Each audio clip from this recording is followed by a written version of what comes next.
ofrenda va usted a ir buscando ahí en su Biblia Romanos capítulo 1. Amén. Va a ir ahí buscando ese precioso texto de Romanos.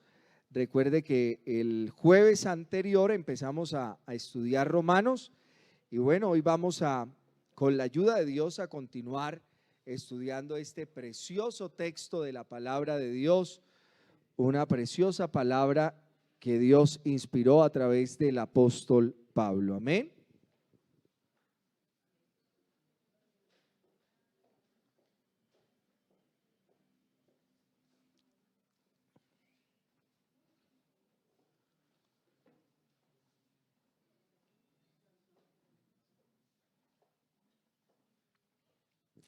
Bueno, voy a invitarlos a que se pongan en pie y vamos a leer Romanos capítulo 1.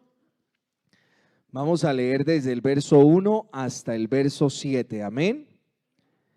Dice: Pablo, siervo de Jesucristo, llamado a ser apóstol, apartado para el evangelio de Dios, que él había prometido antes por sus profetas en las santas escrituras, acerca de su Hijo, nuestro Señor Jesucristo, que era del linaje de David según la carne, que fue declarado Hijo de Dios con poder, según el Espíritu de santidad, por la resurrección de entre los muertos, y por quien recibimos la gracia y el apostolado para la obediencia a la fe en todas las naciones por amor de su nombre, entre las cuales estáis también vosotros, llamados a ser de Jesucristo, a todos los que estáis en Roma, amados de Dios, llamados a ser santos, gracia y paz a vosotros, de Dios nuestro Padre y del Señor Jesucristo.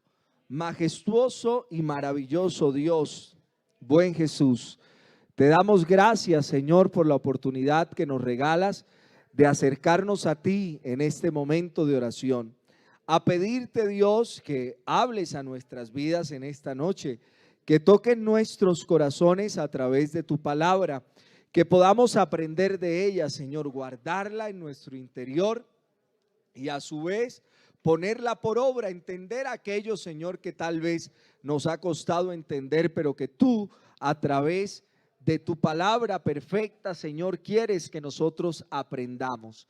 Dirige mi vida, Señor, en favor de tu iglesia. Te lo pido en tu santo y poderoso nombre. Amén. ¿Puede sentarse, por favor? Bueno, habíamos leído el jueves pasado como los dos primeros versículos. Hoy yo quisiera hablar desde el verso 3. Y habíamos hablado del origen del evangelio, de la continuidad del evangelio. Y quisiera que habláramos un poco acerca de lo que es esencial en la comprensión del evangelio. Yo tengo una perspectiva, de pronto no todos la comparten. En ocasiones la ausencia el término es ese, de sistematización del conocimiento hace que de algún modo en aspectos importantes pensemos de manera distinta, tengamos ideas distintas. Yo creo que hay cosas en las que podemos pensar distinto porque tiene que ver con de dónde venimos, esos factores de aprendizaje que tuvimos en nuestra casa, en nuestra escuela, en nuestro barrio, en nuestro colegio. Pero hay elementos que deben ser esenciales y comunes para todos. En ese sentido, yo creo que la adecuada comprensión de lo que es el evangelio, es fundamental para que nosotros podamos crecer en el conocimiento de la palabra de Dios, y que así como escribe Pablo a la iglesia en Filipos acerca del que comenzó la buena obra y la perfeccionará, nosotros podamos ir en un continuo proceso de crecimiento. Hay aspectos, por ejemplo, como la unicidad, que hoy tocaré algún aspecto sobre eso. Y a mí me parece que todos opinan de manera distinta acerca de algo que es común para nosotros. Nosotros que nos declaramos unicitarios, que creemos en la calidad de un único y verdadero Dios, ¿cierto? Nosotros no creemos en tres, no creemos en dos, pero yo observaba a veces que En algún momento alguien iba a cantar una canción que a mí me gusta, que dice Jesús, Hijo de Dios, y alguien cambió la letra y decía Jesús, eres Señor. Y yo me preguntaba, ¿por qué el temor de asumir que Jesús es el Hijo de Dios? Si usted tiene una adecuada comprensión de la unicidad, no tendrá temor en aceptar que la declaración bíblica de que Jesús es el Hijo de Dios es una veracidad aún para nosotros que creemos en un único y verdadero Dios. Así que mi idea es que usted pueda, a través de la enseñanza de la palabra, tal vez no muy efusiva, organizar aquello que sabe, ponerle un orden y sistematizar lo que ya conoce. Fíjese que el verso 3 de la carta del apóstol Pablo a los romanos dice acerca de su Hijo, nuestro Señor Jesucristo, que era del linaje de David según la carne. Si este evangelio es revelado en toda la escritura, de principio a fin, uno podría decir que el foco central del texto bíblico está en dos sentidos. Uno es el aspecto cristocéntrico de la Biblia. Todos los libros de la Biblia apuntan de algún modo a Jesucristo. Y del mismo modo es también antropocéntrica, es decir, apunta hacia la relación de Dios con el hombre y hacia la búsqueda permanente de Dios por restaurar su relación con el hombre. Es decir, que podemos concluir que la esencia del evangelio es Jesucristo mismo. Dios no se tomó el trabajo de enviar un plan a la tierra para salvar al hombre. Es interesante ver cómo Él se hizo una persona para salvar al hombre. El evangelio no es un plan. El evangelio es la persona de Jesús como la respuesta a la necesidad del hombre. Uno podría decir que una de las diferencias más significativas de nuestra religión en el buen sentido del término, aunque a algunos no les agrade, nosotros al fin y al cabo tenemos la religión sin mácula, dice la palabra de Dios. Solo que el daño que le han hecho al término a algunos les hace creer que no se pueda utilizar. Pero mire que nosotros tenemos diferencias con ellos. Muchas de las religiones lo que establecen es un sistema de reglas, de rituales, de procesos a través del cual el hombre, por ejemplo, pudiese alcanzar la iluminación, como en el budismo. Pero lo que nosotros tenemos es que Dios se ha revelado a nosotros a través de la persona y de la obra de Jesucristo, y a través de esa obra Él quiere hacernos conforme a Él. Por eso cuando nosotros decimos que somos cristianos, nosotros lo que estamos asumiendo es que nosotros hemos imitado la enseñanza de Jesucristo, y en este proceso nuestro objetivo es parecernos más y más y más a Cristo. Amén. Jesucristo es la buena noticia. El evangelio, que son las buenas nuevas de salvación, se encarnan perfectamente en la buena noticia de que Jesucristo, el Hijo de Dios, vino a morir por usted y por mí para saldar la deuda que teníamos y otorgarnos a través de esa obra perdón de pecados, justificación, redención, santificación en Jesús. Así que uno podría decir, como dicen algunos autores, que todo el evangelio está contenido en Cristo, y por lo tanto el hecho que nos alejemos, así sea un solo paso de Cristo, es alejarnos en consecuencia del evangelio, porque Cristo es el evangelio. Él es la buena noticia para todos nosotros. Amén. Y lo que Pablo dice acerca de Jesucristo a uno le llama muchísimo la atención. Yo no sé cuántos se han detenido a leer lo que dice ahí, pero es muy significativo. En primer lugar, él afirma que Jesús es el Hijo de Dios. Y si uno pusiera de algún modo en un orden los textos del capítulo 1 y los conectara, uno podría leer: Pablo, siervo de Cristo Jesús, llamado a ser apóstol, apartado para el evangelio de Dios, evangelio que es acerca de su Hijo, acerca del Hijo de Dios. El evangelio es lo que Dios lleva a cabo a través de la obra y de la persona de Cristo. Es un plan perfecto. Yo les decía que es impresionante pensar que el Dios ofendido hace un plan para que el ofensor pueda ponerse en paz con él. Dios es maravilloso, hermano, porque usted y yo estábamos enemistados con él. El hermano, ustedes recuerdan que yo les dije que a mí me surgió la idea de escribir sobre Romanos por las enseñanzas que daba el hermano Ángel, y más que escribir, leer mucho para poder entender por qué la gente considera que la carta máxima escrita por Pablo es esta, que es como el Everest, dicen algunos escritores. Y hay un texto de Romanos del que vamos a hablar acerca de las tres imputaciones. ¿Usted recuerda eso, de las tres imputaciones? Como Adán pecó, el pecado pasó a todos, ¿cierto? Y la muerte que se obtuvo a través del pecado que cometió Adán pasó a todos los hombres. Pero en cambio en Cristo, la justicia que Él obtuvo, ahora Él nos la da a todos nosotros. En consecuencia, no es que nosotros seamos declarados justos, nosotros somos declarados justificados a través de la justicia de Jesús. Qué bonito lo que Dios ha hecho por nosotros. A mí me alegra saber la clase de Dios que nosotros tenemos.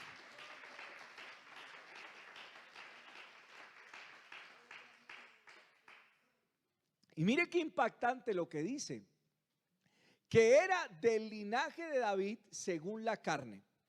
El evangelio de Mateo, que está dirigido al pueblo de Israel, no por casualidad comienza haciendo una extensa genealogía de Jesucristo.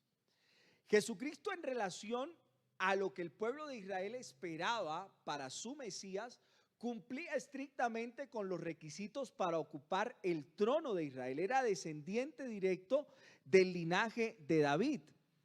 Es decir, que la idea que intenta transmitirnos el apóstol Pablo es que Jesucristo sí pertenecía a la línea directa del rey David, al linaje de David, y por lo tanto él, Jesús, es el Mesías que fue anunciado por los profetas del Antiguo Testamento en relación con lo que el pueblo de Israel esperaba. Él encajaba perfectamente en eso.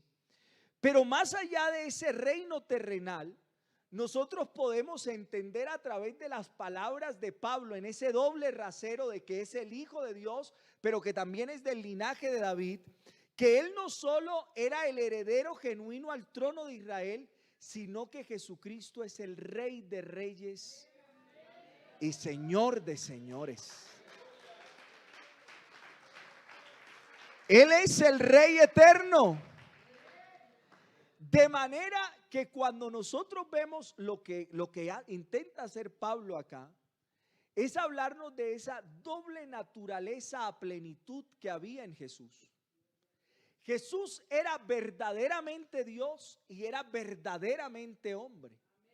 Yo le comentaba a algunas personas estos días que hay un grupo en Telegram donde suben libros y llegó un libro sobre cristología.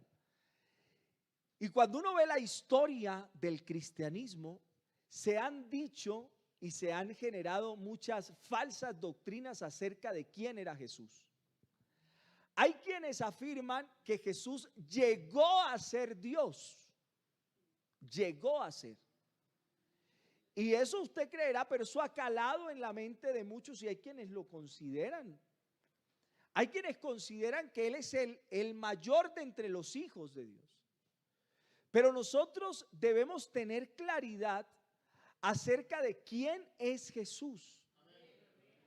Porque Jesús es Dios. Y fíjese lo interesante de poder entender en las palabras que hay descritas en los evangelios acerca de quién es Él, porque eso nos puede dar muchas luces acerca de en qué momento Él estaba hablando como Dios desde su deidad, pero también cuando hablaba desde su humanidad. Y a mí me parece que una escena perfecta para hablar de eso es la escena de la muerte de Lázaro. La muerte de Lázaro es una escena perfecta para hablar de eso que nosotros decimos acá, de que Jesús era 100% Dios y 100% hombre. Fíjese que Él llega 4 días después de que Lázaro está muerto.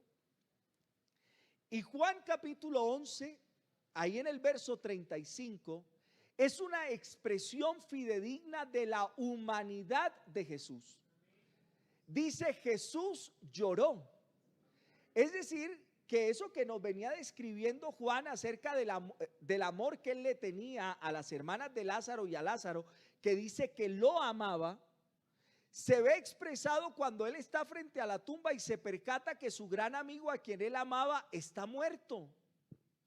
Y al punto que Jesús llora, una expresión de la humanidad, de la sensibilidad de Jesús, del hecho de que Jesús también hizo un duelo por su amigo, de que tuvo eso que los psiquiatras llaman la habilidad emocional. Frente a la tumba de Lázaro, sintió eso que todos hemos sentido alguna vez, y es la tristeza por la pérdida de un ser querido.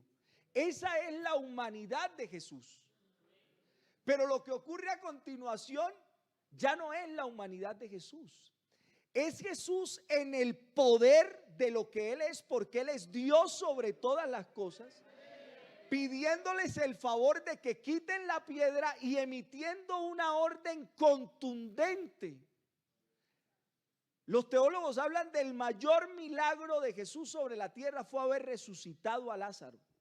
Y es que es impactante lo que Él hace. Porque es que el Dios todopoderoso, que tiene poder sobre las fuerzas sobrenaturales, aún sobre la muerte, porque Él dijo que tenía potestad en relación con su vida de entregarla y de volverla a tomar, se para frente a un cuerpo que estaba completamente muerto, tenía 4 días. Nadie pudo haber dicho que Lázaro tenía catalepsia. No, nadie pudo haber dicho eso. Tenía 4 días de estar muerto, y Jesús se para frente a la tumba y con la autoridad que le da el ser Dios sobre todas las cosas, le dice ahora: Lázaro, ven fuera.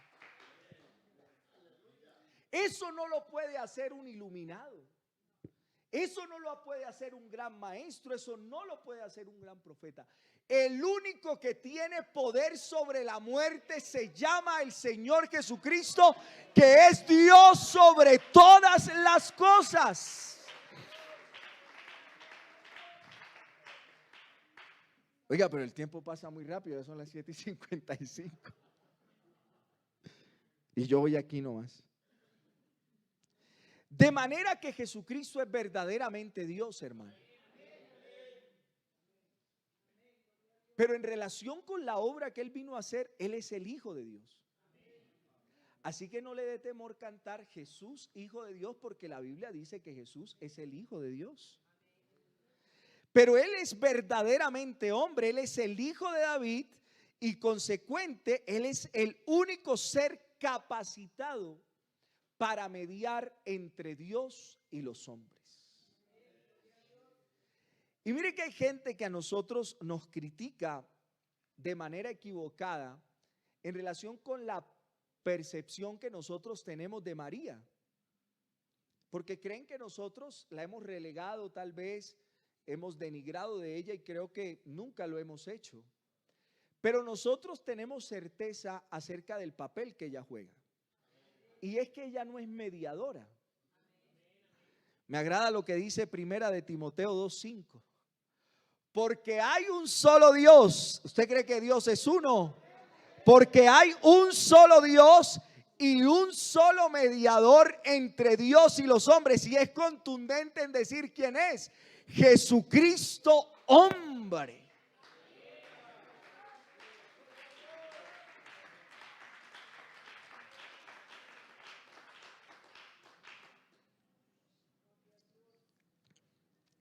Cuando uno ve el acto de la redención, eso que en la antigüedad llamaban el Joel, el comprar por un precio, el que hubiese se me olvida el término, el jubileo, para que ese esclavo pudiese ser libre y todo aquel proceso, pero aquel que no tenía con qué pagar como nosotros, el ver el significado de lo que Jesús hace, de lo que Dios hace, como por ejemplo lo describe Pablo escribiéndole a la iglesia en Filipos: haya pues en vosotros este mismo sentir que hubo también en Cristo Jesús. Y entonces comienza a utilizar términos muy significativos: el cual, siendo en forma de Dios, no estimó el ser igual a Dios como cosa a que aferrarse. Y fíjese que ahí es importante entender los términos. Para que Dios sea Dios, debe existir algunos elementos, como el hecho de que no haya otro igual a Él. Por eso, dentro de los atributos que hacen que Dios sea Dios, está por ejemplo el que Él es el todopoderoso, que Él es el omnisciente, por ejemplo, el omnipresente. El ser igual a Dios, no estimó el ser igual a Dios como cosa que aferrarse. Y a mí me agrada el término que utiliza Pablo, dice, sino que se despojó. Yo a veces me lo imagino, y seguro que eso me lo copié de algún predicador, es como si se quitara una chaqueta que dijera Dios, ¿sí? Como ser igual a Dios como cosa que aferrarse, y se pone una chaqueta que dice que ahora es hombre. No sé si me hago entender, pero es para que podamos comprender lo majestuoso que Dios hizo. Es decir, abandonó su trono de gloria para hacerse como uno de nosotros, porque se necesitaba que fuese como nosotros para pagar el precio que nosotros debíamos pagar por nuestro pecado, porque la paga de nuestro pecado era la muerte. Así que lo que Jesús hace es convertirse en una conexión entre el cielo y la tierra, en el único mecanismo, el único, hermano, el único mecanismo a través del cual nosotros podemos obtener perdón de pecados. Y me agrada porque de algún modo el apóstol Pedro en ese primer discurso dice algo interesante, y es que en ningún otro hay salvación. Y luego dice ¿por qué? Ese por qué, y Andrés no me vaya a hacer un meme, ese es un por qué explicativo, si es junto y sin tilde. Porque no hay otro nombre. Oiga, a mí me agrada saber que yo fui bautizado en el nombre de Jesucristo, porque no hay otro nombre bajo el cielo dado a los hombres en que podamos ser salvos. Qué bueno saber que usted y yo estamos en el lugar correcto y no en la vivienda en el lugar equivocado. Qué bueno, qué agradable tener la certeza de que ese proceso que nosotros vivimos desde cuando escuchamos la palabra de Dios, creímos a ella, nos arrepentimos, nos convertimos y en consecuencia de eso nos bautizamos como un paso de obediencia dentro de todo el simbolismo que tiene el bautismo, lo hicimos de la manera correcta. Porque puede que nosotros no nos las sepamos todas, pero lo fundamental lo sabemos. Y es que debajo del cielo no hay otro nombre en el cual podamos ser salvos. Y hoy con seguridad, con convicción, con alegría podemos decir que sobre nuestras vidas fue invocado el único nombre en el que se obtiene salvación y perdón de pecados.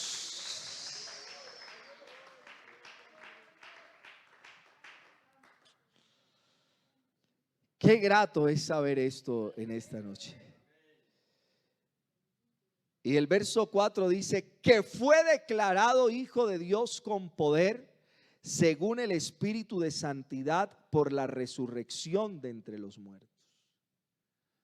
La resurrección de Jesucristo fue la comprobación de que todo lo que Él dijo de sí mismo era verdad. Hay cosas que la Biblia no menciona, pero que cuando uno observa en todo su panorama debe darse cuenta de que debió ser un suceso muy particular. El hecho de que, por ejemplo, María haya tenido que cargar por 33 años el rótulo de que había entregado su condición virginal antes del matrimonio y que Jesús era hijo de fornicación, el día que Jesús resucitó se acabó. A ella le pudieron haber dicho muchas veces: oiga María, esa historia está muy rara, muy rebuscada. Y debió tal vez tolerar los comentarios, el cuchicheo de las personas cuando ella pasaba. Iba la que tuvo un hijo de fornicación y el hijo se la pasa diciendo que él es Dios. ¿Pero qué? Eso no son nadie. Pero el día que Jesucristo resucitó, que a nadie le quedara la menor duda de que esa fue la declaración más contundente de que Él era ser quien decía ser. Hermanos, la resurrección, oiga, que Dios nos permitiera que nuestra mente se expandiera de tal manera que comprendiéramos lo grandioso que es el hecho de que nuestro Dios haya resucitado. Hace mucho tiempo el hermano Reinel Galvis publicó una foto estando en Jerusalén, y estaba una foto así y él estaba ahí como en la parte anterior de lo que es la tumba de Jesús, y escribió: sigue vacía.